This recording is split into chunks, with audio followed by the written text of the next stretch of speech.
여러분, 결국 올 것이 오고야 말았습니다. 환율이 1,500원을 돌파했습니다. 이는 2009년 금융위기 이후 무려 17년 만에 처음 마주하는 숫자입니다. 이란 전쟁의 여파로 국제 유가는 치솟고 시장은 공포에 질려버렸죠.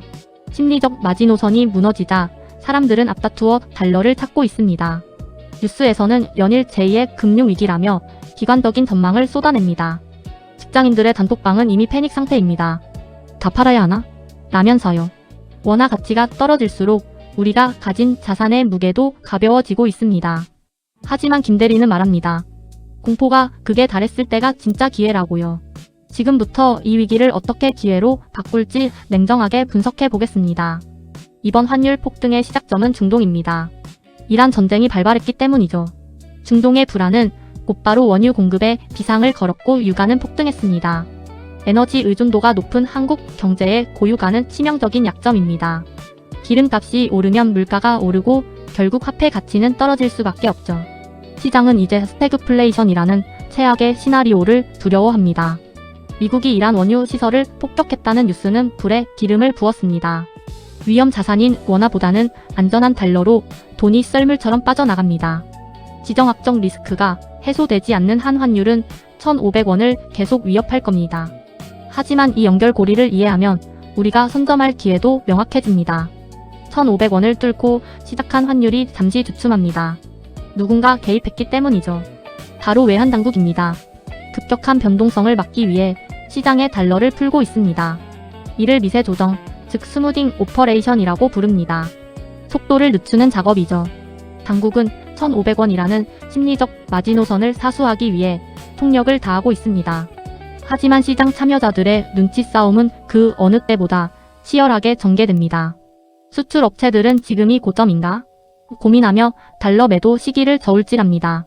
정부의 개입은 일시적인 방어막일 뿐 근본적인 해결책은 아닙니다. 결국 외환 보유고라는 실탄을 얼마나 효율적으로 쓰느냐가 관건입니다. 우리는 당국의 움직임을 보며 다음 하락 전환의 신호를 읽어내야 합니다. 지금의 1,500원이 세상이 끝날 것 같은 공포로 다가오시나요? 하지만 시간을 돌려 2008년 금융위기 당시를 한번 떠올려 봅시다. 그때도 환율은 1,500원을 넘어 1,600원대까지 치솟으며 모두를 절망케 했죠. 리먼 브라더스 파산과 글로벌 신용 경색으로 경제는 멈춘 듯 보였습니다. 그러나 영원할 것 같던 고환율도 결국 정점을 찍고 내려오기 시작했습니다. 위기 끝에 각국이 공조하고 시장이 안정을 찾자 환율은 다시 제자리를 찾았죠. 역사는 증명합니다. 위기의 정점은 곧 새로운 기회의 시작점이었다는 것을요. 그때 용기를 내서 자산을 지키고 매수한 사람들은 지금 부자가 되었습니다. 이번에도 다를까요? 멘탈을 잡고 과거의 교훈을 복기해야 할 때입니다. 환율 1,500원은 단순히 숫자 노름이 아닙니다. 우리 삶을 직접 타격하죠. 수입 원자재 가격이 오르면 우리가 먹는 빵 하나, 커피 한 잔 값도 오릅니다. 기업들의 생산 비용 증가는 결국 소비자 가격 인상으로 이어지기 때문입니다. 고유가와 고환율의 이중고는 직장인의 실질 소득을 깎아먹는 주범입니다. 내 월급만 빼고 다 오른다는 말이 그 어느 때보다 뼈아프게 다가오죠. 해외 직구는커녕 당장 점심값 만원 시대가 일상이 되어버렸습니다. 자산 가치를 지키지 못하면 가만히 앉아서 가난해지는 꼴입니다. 인플레이션이라는 거대한 파도 앞에서 우리는 생존 전략을 짜야 합니다. 단순히 아끼는 것을 넘어 돈의 흐름을 읽는 멘탈이 필요한 이유입니다. 미국 주식 투자자들에게 지금은 환희와 공포가 교차하는 시점입니다. 주가는 떨어졌어도 환율이 올라 계좌 수익률이 방어되는 환쿠션 덕분이죠. 많은 분이 묻습니다. 지금 환차익 실현을 위해 전량 매도해야 할까요? 하지만 단순히 환율이 높다고 파는 것은 하수의 전략일 수 있습니다. 진정한 고수는 환율의 고점을 예측하기보다 포트폴리오의 비중을 봅니다. 환율 1,500원 시대, 달러는 이제 단순한 화폐가 아닌 보험이 되었습니다. 만약 매도를 결정했다면 그 달러를 다시 원화로 바꿀지 신중해야 합니다. 지금은 원화의 가치 하락에 대비해 달러 자산을 쥐고 있는 멘탈이 필요하죠. 팔더라도 분할 매도로 대응하며 시장의 변동성을 이겨내야 합니다. 모두가 공포에 질려 도망칠 때 누군가는 조용히 미소 짓고 있습니다. 바로 환율 상승의 수혜를 입는 달러 기반 자산을 가진 사람들입니다. 대표적인 꿀 자산은 달러 ETF나 미국 국채 같은 안전 자산이죠. 환율이 오를수록 가치가 뛰는 이런 자산들은 내 계좌의 든든한 방패가 됩니다. 또한 환차익을 노리는 수출 중심의 우량주들도 눈여겨봐야 할 기회입니다. 전 세계를 무대로 돈을 버는 기업들은 환율 상승이 곧 영업이익 증가입니다. 지금처럼 원화 가치가 낮을 때는 오히려 해외 자산의 가치가 빛을 발합니다. 남들이 보지 못하는 이 틈새 기회를 찾는 것이 머니 멘탈의 핵심이죠. 위기는 준비된 자에게만 가장 달콤한 수익이라는 선물을 가져다 줍니다. 똑같은 1,500원 돌파 뉴스를 보고도 부자들은 우리와 다르게 반응합니다. 대중이 공포에 질려 시장을 떠날 때 그들은 가격이 아닌 가치를 보죠. 부자들에게 변동성은 회피해야 할 재앙이 아니라 수익을 위한 파도일 뿐입니다. 그들은 이미 최악의 시나리오를 대비해 충분한 현금 총알을 준비해 두었습니다.